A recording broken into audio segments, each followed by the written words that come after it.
महाराज कहते हैं गोपद सिंधु अनल सितलाई कि अगर भगवान की कृपा हो तो भवसागर गांव के खुर के बराबर हो जाता है।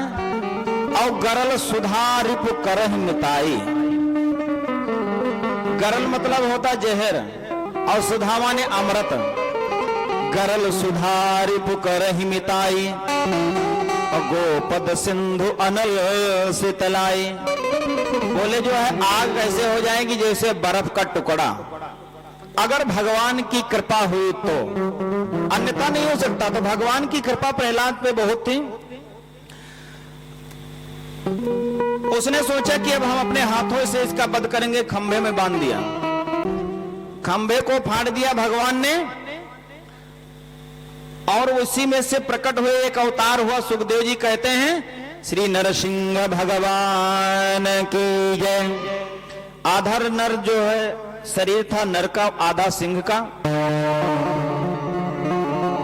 मानव ये था, सुखदेव जी कहते हैं ये आधा नर का था और आधा सिंह का। इसका तात्पर्य आप समझ रहे हैं? बोले एक तो समझ गया मैं, भगवान ने ब्रह्मा जी से उसने वरदान मांगा था नर से न मरे न तो किसी पशु से, इसलिए आधा आधा किया होगा। साधारण सी बात हमारी समझ में आई गुरुदेव।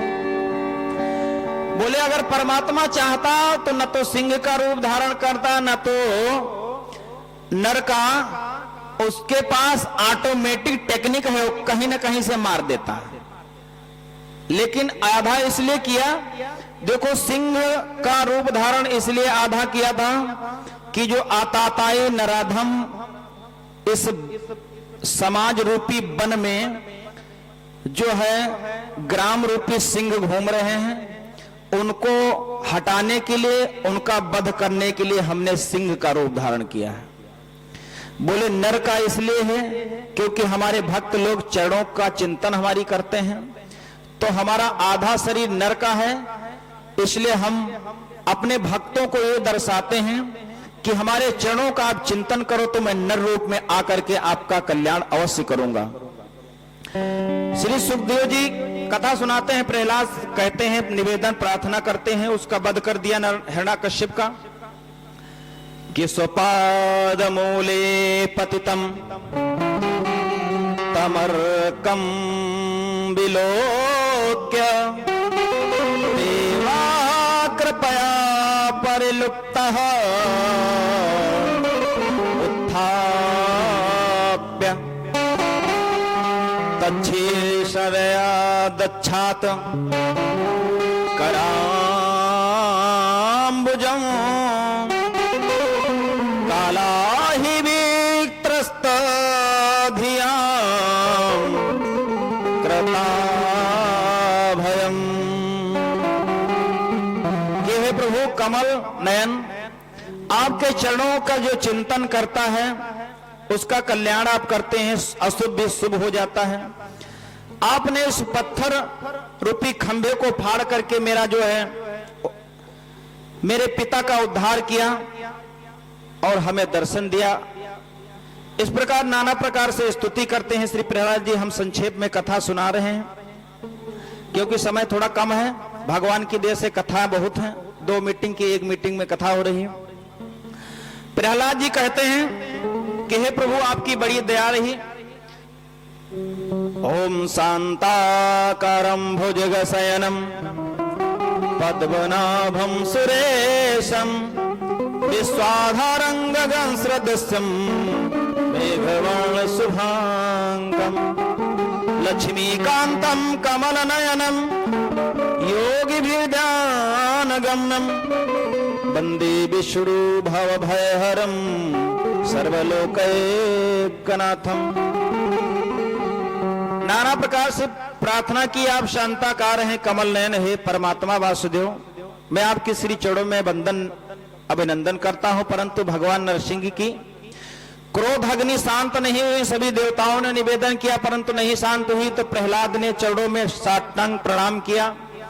नरसिंह भगवान प्रसन्न हुए और अपनी गोद में बिठा लिया और प्रहलाद से कहते हैं कि मांगो जो आपकी इच्छा हो, अगर तुम चाहो तो मैं तुम्हें ब्रह्मा का पद अभी दे सकता हूं।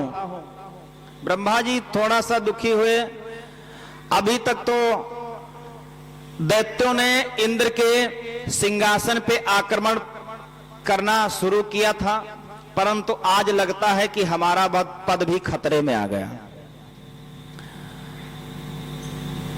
प्रहलाद कहते हैं कि नहीं भगवान, मुझे कुछ नहीं चाहिए। बोले क्यों नहीं चाहिए? कहा कि हमारे पिता ने त्रिलोकी को जीत लिया था, इंद्र की गद्दी पे वो बैठ करके राज करते थे, उनकी आज स्थिति ये हो गई, हमने देखा अपने आंखों के सामने, इनका उदर फाड़ के आपने अंत कर दिया, तो मैं इंद्र का पद क्या करूंगा? वो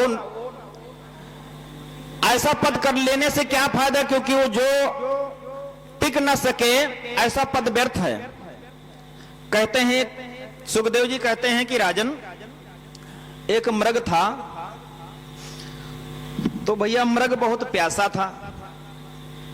अब वो जंगल में दूर से रेत को देखा, जैसे रेत नहीं होता, तो रेत दूर से वो सफेद सफेद ऐसा चमक रहा था, जैसे मालूम पड़ रहा था कि कोई सरोवर या नदियां बह रही हों। तो जितना ही दौड़ता जाता, तृष्णा में जितना ही दौड़ता जाता, तो उसको यहां नजदीक में बालू दिखती, आगे उसको दिखता कि पानी है, परंतु दौड़ते दौड़ते थक गया, परंतु उसे कहीं पानी नहीं मिला। प्रहलाद जी कहते हैं कि भगवान, उसी प्रकार से मनुष्य है कि अपनी प्यास रूपी तृष्णा, वासना रूपी तृष्णा में लिप्त रहता है। वो सोचता है अपनी प्यास को बुझा लेंगे, परंतु प्यास बुझने वाली नहीं है। नाना प्रकार से लिप्त रहता है। भगवान मुझे नहीं चाहिए कुछ भी। बोले नहीं मांगो, कुछ तो मांग लो। कहा देखो हमको प्रभु कुछ नहीं चाहिए। ए भैया, बोले अगर देना ही चाहते हो तो परमात्मा, हे प्रभु मेरे लक्ष्मीपति, मुझे एक ही वर दो कि मुझे जीवन में कभी कुछ मांगने की इच्छा ही उत्पन्न ना हो, मुझे ये वर चाहिए। परमात्मा बहुत प्रसन्न है और आशीर्वाद दिया। कहा जाओ पुत्र, मैं तुम्हारे कुल में कोई भी दैत्य उत्पन्न होगा तुमसे पश्चात, मैं किसी का वध नहीं करूंगा, ये मेरा संकल्प है। तभी तो है बलि का वध नहीं किया था, उनसे सब मांग करके ही ले लिया था। अन्यथा बल ने इंद्र का पद जब छीना था, त्रिलोकी को जीत लिया था, हाहाकार मचा रखा था, तो भगवान के पास दूसरे भी विकल्प थे, परंतु उन्होंने संकल्प किया था कि प्रहलाद का पुत्र है, जो प्रहलाद का पौत्र हो और धर्मात्मा भी है, खैर इसने जो है इंद्र का पद छीना है, परंतु वध इसका नहीं करूंगा।